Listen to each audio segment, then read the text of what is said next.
Welcome to Podcast for Fun. This is the show where we dive into the passion, the process, and the journeys of creative storytellers as they bring their stories to life. I'm your host, Sophia, and today we are joined by a talented comic creator, Michael Wernke. Thank you so much for being here, Michael. Thank you, Sophia. It's great to be here. So, let's start with you telling us a little bit about yourself and your career. I'm a comic book creator. I've been doing comics for, probably like a lot of creators, as long as I can remember. As long as I could draw, I was drawing comics, I was reading comics. But I really kind of dove into it in creating comics. This goes back, obviously, I'm in my mid 40s now. Goes back into when I was in junior high and high school, worked in a comic book store, like a lot of people, everyone dreamt as a kid, like, I want to work in a comic book store. And so I was able to work in a comic book store in my part time throughout high Mhm. school. And it was at that point that I really kind of dove in. I was in Toledo, Ohio. And that's when I kind of really got into not just the reading comics, but the idea of creating my own comics, seeing especially the smaller press stuff and the independently published things, because that was outside the mainstream. And you've got different stories rather than just simple I don't say simple, but rather than the big two superhero stories and things like that, which I enjoy as well. But Mhm. sort of seeing what was out there as an art form and seeing it as a young art form. So that really, compared to other art forms, like when you talk about like poetry or novels or things like that, there's still so much to explore in comics. And so that's when I really dove in and chose sort of comics and graphic storytelling is my medium. And since then, I've just been making comics, doing artwork, all kinds of things, over the last, 30 years or so. So Damn. that's taken me quite a ways. Do you remember the first comic you've ever written? I ever wrote. Yes. I think the first one, I think I still have it here somewhere. If I can, I still keep it on the shelf. Oh my God, that was fast. I keep like one of everything I've pretty much ever done somewhere. Uh-huh. And all right, so it was called Diplomacy, and it's very much of the time from like the '90s or something. And you can see this if that's in the camera. And Uh-huh. it's like it was self done. I penciled it and inked it myself. And you can see it was the kind of thing you go to Kinko's and you photocopy it at Kinko's at the time.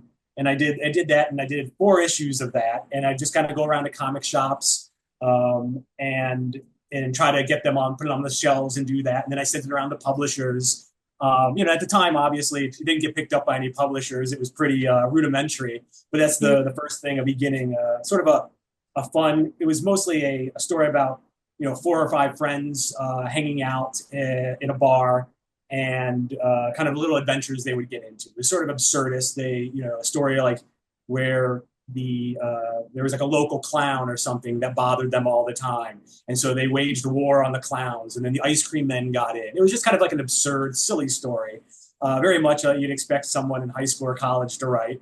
But it was a lot of fun, and the process of doing that was so valuable, because until you actually sit down and have to write and draw a full story, a lot of times at that point, people are doing things like drawing splash pages or drawing characters, like really impressive drawings, but that's different than storytelling. You have to put together sequential storytelling for 20 issues, 22 issues. How's the story arc go? Things like that. So, but the short answer is, yeah, that's the first full comic I did. I had bits and starts before that, but Diplomacy was the first comic I ever did. Oh my God. I know how I feel. This is my first comic, the one right here. Nova, yeah. Yeah, that took forever to make because I did not know what I was doing. I was like, And you don't know when to stop either. You kind of do it like, am I done? I don't know. I could probably do more. And then you start like redrawing pages. Oh no, or like the last page of the comic looks way better than the first page of the comic. So you have to go back and start redrawing the first page.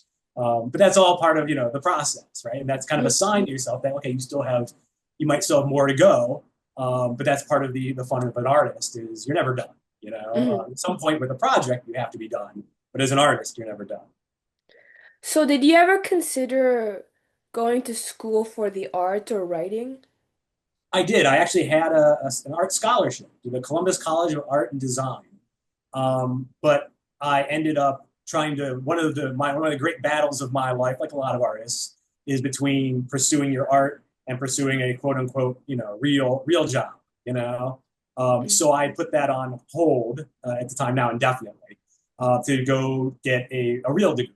And so The throughout that, hard like one of the hardest ones too. That's insane. That's so insane. yeah, so eventually I went through school and I became a lawyer.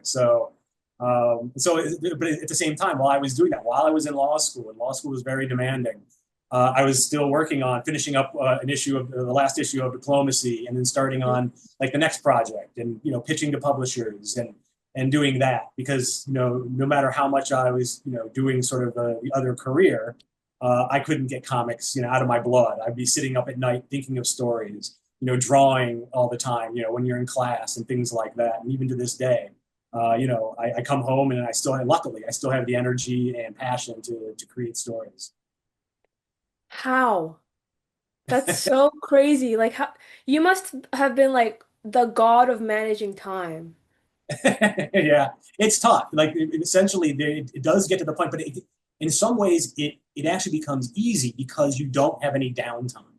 It's almost like if you're doing something all the time, you don't have to get back up to do it. Like one of the hardest things you talk about sometimes is once you sit down on the couch for the evening, right? And like maybe your friends give you a call, hey, you want to go out? And like, I'm on the couch. It's hard to get off the couch.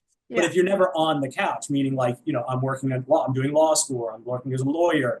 And then as soon as you get a break, you're excited to, do some more drawing, do some more writing, getting ready for a convention or something like that. Then you don't exactly get that downtime. So, but like pretty much every hour, every minute of my day, for the most part, I mean, I'm exaggerating a little bit, but it is accounted for. Mhm. Because if I don't, then I'm not going to get anything done. So do you like schedule your time at all, or is it all in your head? Yeah, at this point, it's more routine. I mean, I think early on, I would schedule time and try to carve out time, after, especially when I first became a lawyer and you're being worked really hard by the firm as a junior associate, trying to schedule your time and work it in and figure everything out. But now over the years, like anything else, it's like, whether it's like working out in the morning, going to the gym or anything, it becomes your routine, your habits. Mhm. Uh, but as a result, like I do, like I have a very sort of regimented life. Like I basically eat, this is sort of the side, but I sort of eat the same breakfast, the same lunch. I have different dinner, but I do that because I don't have to think about it. Now Yeah.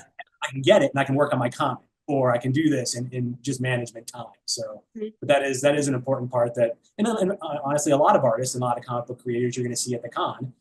Some people are full time. If you're one of the bigger people, but even the people that are very successful, a lot of them have other jobs, and so a lot of it is about time management and keep going. Because it's easy to once you stop and take a break, it's easy for that 1 week break to be a month break, to be a 6 month break, to be maybe I'm not doing this anymore, kind of thing. So You know what I think? A lot of people have like downward spirals, right? But I think upward spirals are also real. So if you just keep doing it and if you don't take a break, I think you just keep getting better and better, right? I agree. I think that's one. You just keep going and you get better as you create, but also it's almost like they tell you, ever since you're a kid, 90% of life is showing up.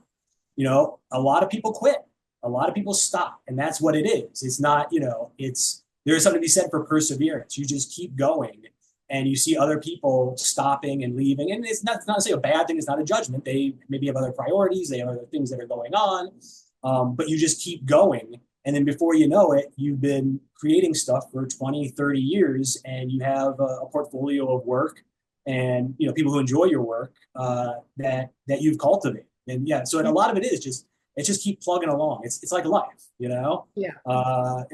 it's one step in front of the other. Why are we here? One step in front of the other. How do you find time for anything like besides comics or being a lawyer? Uh, it's tough. It is tough, but I have other interests. I'm married, so obviously I have Yeah, my that's wife. what I'm thinking. And yeah, obviously you got to devote lots of time to that, which I enjoy, of course, but that also makes it harder to do art. It's the couch, it's like, wow, I could, hang out and relax and go do something with my wife, which I do, but also at other times and obviously she has her own, her own endeavors as well. But then you have to, find that time to keep doing comics. But I also I feel like it's part of my personality.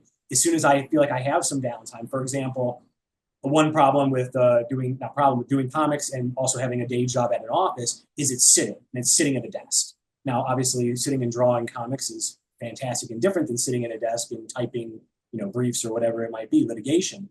But it's still sitting at a desk. So I found that at times in the evening, I'm less productive at certain times because I'm still just sitting at a desk. Mm. But I don't want to have downtime. So I took up social dance, Latin dancing, like salsa and bachata, and I've been doing that over the last few years That's because so. it doesn't. Yeah, it's because it doesn't overlap. It's something I can do to keep going and learn Mhm. something new and keep doing something, but it's not. It gets me out away from the desk, and so then when I come back, I'm recharged, ready to sit down and draw and do something different. That is so insane. Like, you have crazy discipline. Thank you. So, I'm curious, why did you end up picking law instead of Why? You mean as opposed to art, or yeah. like Or when I like make? just like in general, I mean I knew because you chose it because you thought of it as a more of a stable job. But there's Yeah, like millions of other easier stable jobs. Why did you choose like one of the hardest ones? I think that's For why because it was hard. I was, the sort of thing that, as an artist, and part of it is sometimes like you'd be in high school or college or something, and people say, well, you're an artist, you don't know it's like the other half of the brain or something like that. yeah. And so part of me saw the challenge of like, no, if I'm going to do this, if I'm going to try to do a sort of quote unquote real degree, I'm going to do something the hardest. I've also like the other way it kind of came about is in addition to art, I've always been into mathematics. Which I don't know, Wow. like, yeah, so it's an odd combination, or sometimes it's not that odd. I meet a lot of artists that are also really into things like mathematics and things like a lot of musicians are into mathematics. And so I was really into mathematics and logic and things like that, the structure of that. How if you have a proof or a theorem, you can't go from point A to point B unless you prove it. You have to establish everything. And so I really enjoyed that. It gave certain certainty to me. Some people find certainty in religion. I found such certainty in mathematics, something that we know to be true, Mhm.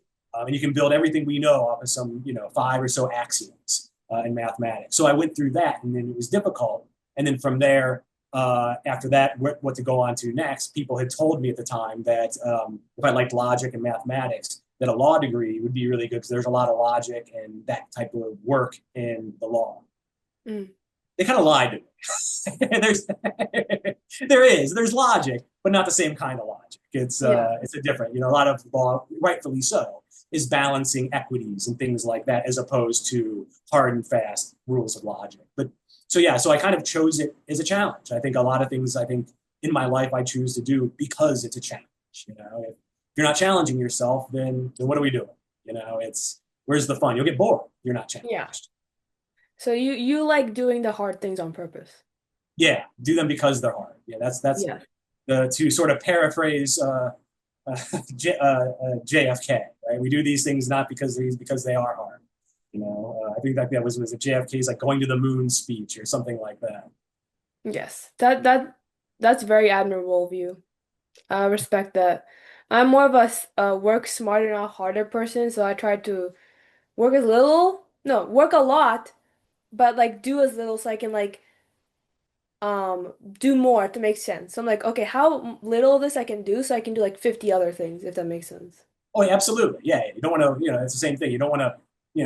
If I can accomplish the same thing in an hour, that working 5 hours hard to do it. Why would I work hard to do it if you can find an easier, more elegant solution to the problem? Exactly. So I'm kind of curious. Would you, if someone told you, oh, not someone, if you like get rich enough off of comics, like you enough to keep yourself, provide for yourself and your wife, would you consider stop being a lawyer and put your full efforts into comics? Absolutely. Yeah? That reminds me of a story when I was working at the comic book store. There's a great guy. This guy Gary Bernstein. He owned a comic book store in Toledo, Ohio. He was known as Crazy Gary or Madman Bernstein. Still is to this day. He ran the comic book store, and I first started there. I was in junior high, and Mm. I came like a lot of people. I was working for credit at the store, and like sorting comics, long boxes of comics and things like that as you buy collections, whatever you needed help with. It was like a little beautiful hole in the wall kind of comic book store where you felt like if you dug around far enough, you'd find an Action Comics #1 for like $10. It Yeah. was that kind of store, and I loved it. And as I got there, one of the first things he said to me is like, look, if you come here, I give you some credit in the store. I can't pay you a lot; it's a small store, but I'll teach you everything I know about comics. And so I worked there. I worked there for about 5 years until the end of high school. And that fifth year, I was there and working. He's like, he pulled me aside. He said, Mike, I told you like when you got here, I would teach you over the course of you being here. I teach you everything I know about comics. And he put his hand on my shoulder, looked at me, and said, "There's not as much money in this as I thought." So that's sort of the story with comics. Like, yeah, obviously, if I could make enough in comics, I would. But the truth is very few people are able to do that. And I would hopefully it'd be great to be one of the lucky ones to be able to do that, and I would pursue that and do it if I could. And I'm doing that to this day. But it's certainly a challenge. It's just the nature of the industry. It's the nature of any artistic industry. It's tough to make a living in any pure art form. Yes. Like, what kind of ways are you trying to make it happen? So I mean, obviously, so I have all the comics that I do, pitching to publishers, and I've gotten some work through publishers, a number of things, short stories, some cover work. I had my graphic novel, it was on Comixology, things like that. But also at the conventions where I met you, I Mm. have the other artwork in addition to the comics, which frankly, I pour my heart and soul into my comics and my graphic novels. But those are, those, especially at conventions, you may have noticed, sometimes those are harder to move than artwork. So one thing I can do that I've been pretty successful with is these original watercolors that I do at Oh yeah, I convention. remember. Yeah, so they're kind of like a mashup between, and they're all original. I have a couple examples here, but on 5x7 paper, and they're mashups of this sort of in the style of these figurines you see a lot. Certainly, where I grew up in the Midwest, sort of Very these cute. hummels or precious moments, and a mashup of that and superheroes. So, like for example, and I don't know if you can see this, I got a couple here. Here's one of, let's see if I can get this up here. Harley Quinn and Poison Cool. Ivy, giving a little flower, something cute like that. Or another cute one would be Han Solo and Greedo, little kid version, sitting at a table sharing a milkshake. They still have their guns drawn out, things like that. Here's the last one, a little Loki kind of sitting on a seesaw with Mjolnir. Thor dropped it and flew away. So things like that, those that moves really well at conventions, Mm. and you can make good money doing that, doing enough conventions and things like that. So like that, that is something like a revenue stream that is I've only started a few years ago, Mm. almost on a whim, just to have something else on my table, and it really took off. And so like now you may have seen at my table, like I have a pretty large display of these cards that help, to bring the artwork to bring in more and more money. The Mm. more conventions I do, and it continues to sell. The bigger the displays I make, the more I've been selling.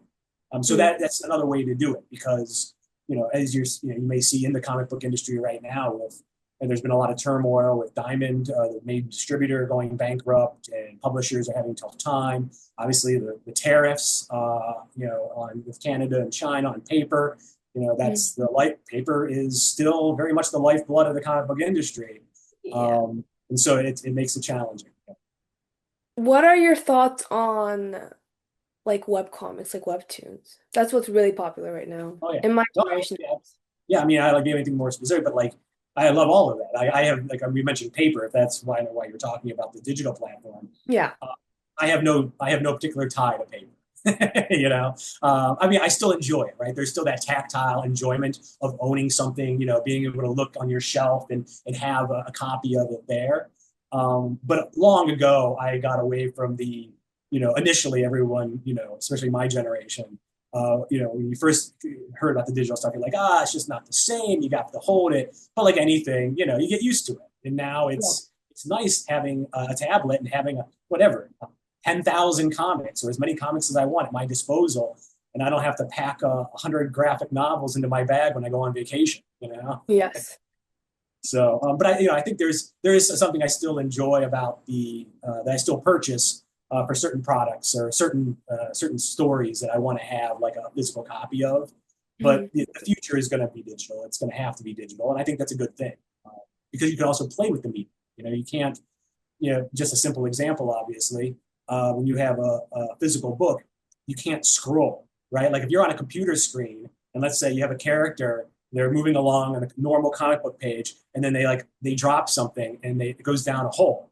Well, you could have that page just scroll and scroll and scroll and scroll and scroll, like the chills like start going down your spine. Like, how far is this going to go down? So Yes. it's the medium, right? The medium is the message. The medium is the artwork, and what can you do with the medium?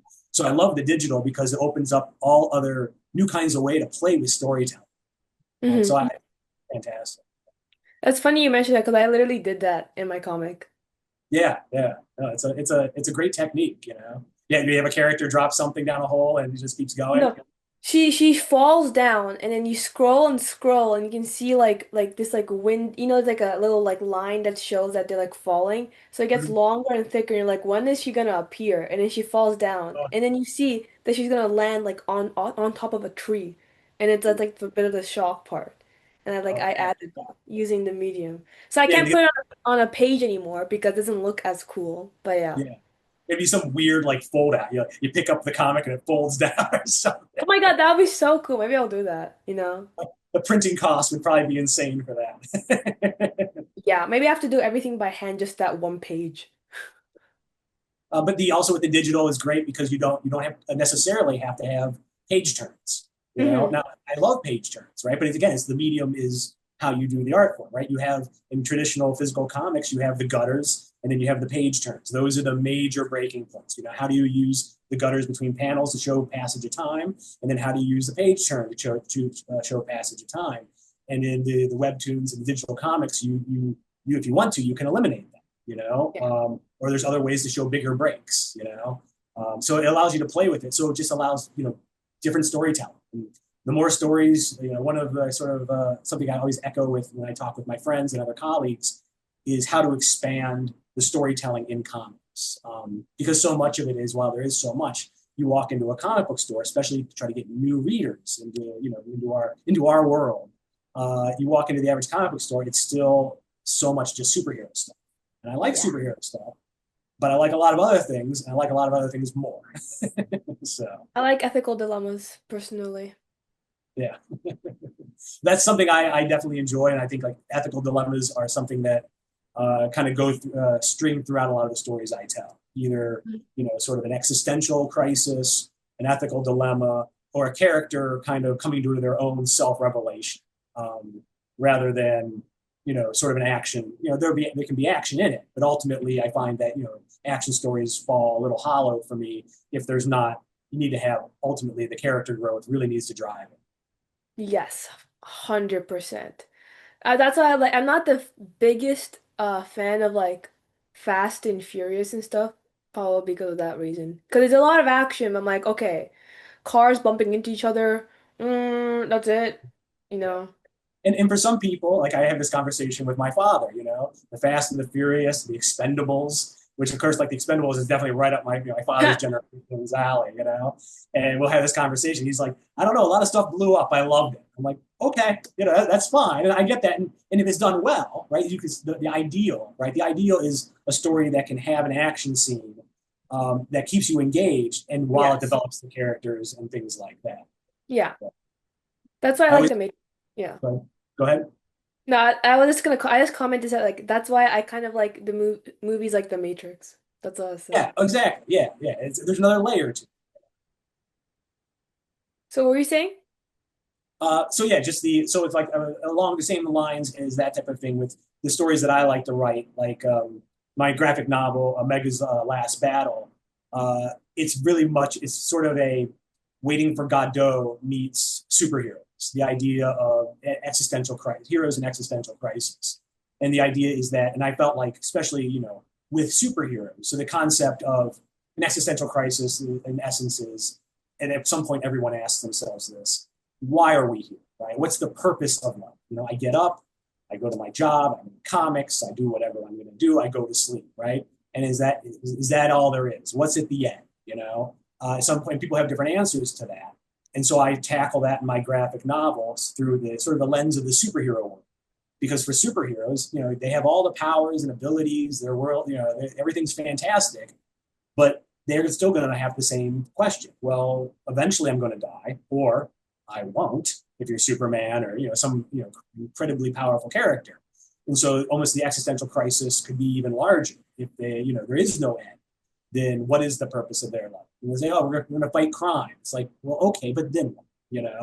And what's next? And so taking this concept of these evergreen characters like superheroes that don't necessarily ever die or Mm. age, and taking that to explore these ideas of, what's our purpose? What's the meaning of life, if there is a meaning? And so I enjoy sort of tackling questions like that through the comic book medium or the traditional superhero or other science fiction elements and things like that. To try to combine that, as you were saying, like the action and the entertainment, something that's more palatable with a larger question. Why do you feel you're more lean towards that existential type of stories? That's a really good question. I think I lean towards those because those are the things I struggle with. I think Mm.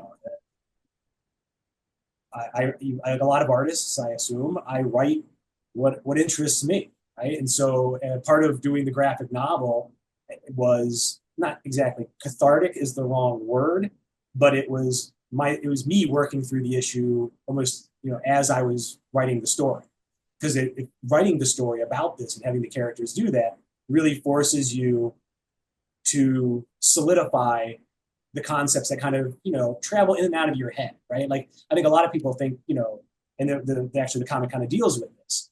The idea of why are we here? It's a thought that for a lot of people pops into your head for a minute or two at a time, scares the ever loving life out of you, and then you find a way to distract yourself. Like, oh, I'm gonna go watch the ball game. Hey guys, what are you doing? Let's go grab a drink, because you don't want to sit there with your thoughts and wonder what what's the purpose of all this? Why are we doing this? And so I think part of that's why, because something I like to think about, where that led me to want to explore it. And then as I started working on the story, just when it was first an idea, I got more and more excited about it, because then it allows you to really sort of hone your view of the world, your view of this issue, rather than you have a couple drinks with a friend and you kind of talk about it for a second and then you leave it be. Yeah. And also, I think with these issues as well, and the other point of why I like to do these is I have so much love for the medium of comics, and having worked in a comic book store and going back to a point that so much of the modern comic book stores are still superhero based. And you go to other countries, it's not honest. Manga, things like that, are, all different kinds of stories and everything. So this is very much like a US comic book store based perspective. Mm. But I believe so much in the medium that I wanted to take something and with the idea of this could be a story that someone who's 16, 17, 18 sees in a comic book store with superheroes on it, but it's going to introduce them to ideas that are completely new to them, at that age. The idea of, sort of an existential crisis, of these type of questions that they might be asking themselves only for the first time. And it kind of Mm. gives them, not the answer necessarily, maybe my answer, but at least more questions or more ways to think about it. And so like going back to like trying to expand the readership, expand what's out there in the art form, because sometimes it can get a little frustrating when you go into comic book stores and you see the same kinds of stories being dominating the shelves. And they're, stories, again, there's stories for everybody, but Yeah. I want I want the industry to demand more of itself. Why does that question scare you? I don't think it's scary. It doesn't necessarily scare me. I mean, it doesn't. I mean, I think there was a time maybe it scared me, but I Mm. think it scares a lot of people. I think that's the the idea. I think I'm at the point now, no, it doesn't scare me. The question being, what's our purpose? Why are we here? But I think it does scare a lot of people. And that's kind of what I address in the story. That idea that it's something that you try to get your mind away from. And I think it goes back to, these, like a famous quote by Samuel Beckett from Waiting for Godot is, "We are born astride a grave. There is light for an instant, and then darkness once more," is paraphrasing. But the idea is like our birth, right? We're born above a grave, and then we come out, we see light and the fantastic world that is everything, and then we're dead, And I think that concept sends chills down people's spines, generally speaking, to the point that they don't want to think about it. And they don't want to think about it because, in some sense, there's no answer. There is no answer. There can be, right? You can have guesses, you can have beliefs. Some people find purpose in religion, and they'll say, well, okay, I believe that there's a God who watches over us, and when it's all over, I'll go off to heaven and I'll be happy. And that's their answer. Other people, become despondent to the question and maybe consider death and say, well, if there's no point, why not just kill us, right? Other people might say, well, we're here. I don't know why we're here, but we're here, As we were saying earlier, one step in front of the other, right? I'm here. Let's see where it goes, So it's those kinds of concepts. So I think it is something that people struggle with, and they also don't necessarily know how to interact with the question. So that's kind of what I try to address, not necessarily the answer or even the right or wrong way to address it, but ways to think about the question. So how do you find your purpose, you'd say? So how do I find my purpose in life? Yeah. So I think it's, you know, beyond, I could give answers certain like I find purpose in doing my art, or I find purpose in the love I have for my wife, and things like that.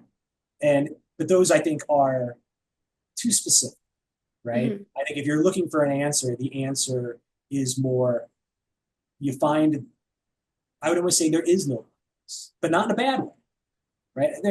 Or if there is one, it can't be known, right? Man screams at the abyss, right? And nothing comes back in, right? You can sit there and yell, "What's the purpose of life?" Right? To the stars and to the heaven. You're never going to get an answer, no matter how much you Hmm. want. You can study the issue, you can investigate it, but you're never going to really have an answer. And for me, I think personally, is just being at peace with that. That I'm not going to have an answer. I still can enjoy asking the question. I can still enjoy thinking about it, but accepting that there is no answer, and then just guiding your life as however you view your values and things like that. Then you can get more specific, right? Well, what am I going to do with my time? There is no answer to this. So I'm here. What do I do? I can help people out. I can be nice to people. I can, all the other things that people can do, for why we're here. So, and then that brings you to sort of other questions of, well, how's our time best spent? Which I'm not presently addressing. I mean, That's a whole other conversation. yeah, I feel like wanting to ask more deep questions. I'll ask one more. Do you fear death, you'd say? Oh yeah, I think everyone fears them. If someone says they're not fearing death, then they're probably crazy. I don't want to say crazy, uh, or they're lying to you. I think anyone can say they don't fear death. I don't fear it in the immediate sense, but I think pretty much everybody does. Nobody wants to die. Nobody wants to necessarily get older. But it's accepting that it comes for everybody. And I think this sort of not a glib way of looking at it is one thing I think about when I do think about those issues is to try to take, no matter when someone's time comes, whenever my time comes, is it's okay. Everyone else is right behind you. In the grand scheme of things, right? The universe has been around for whatever billions and billions of years. Human history. If you put it, I think this was like on one of the Cosmos, stories and things like that, with Neil deGrasse Tyson, obviously, before him, Carl Sagan before him.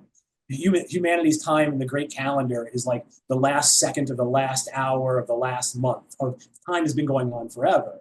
And so the idea, like, whether I die tomorrow or die 20 years from now or 40 years from now, or even 100 years from now, knock on wood, um, in the grand scheme of things, everyone I know, everyone who came after me, in the grand scheme of time, is going to be dead shortly after, And that's not in a morbid way, but people always Mhm. feel like you're missing out. I feel like that's part of it. It's like, well, everything's going to go on without me.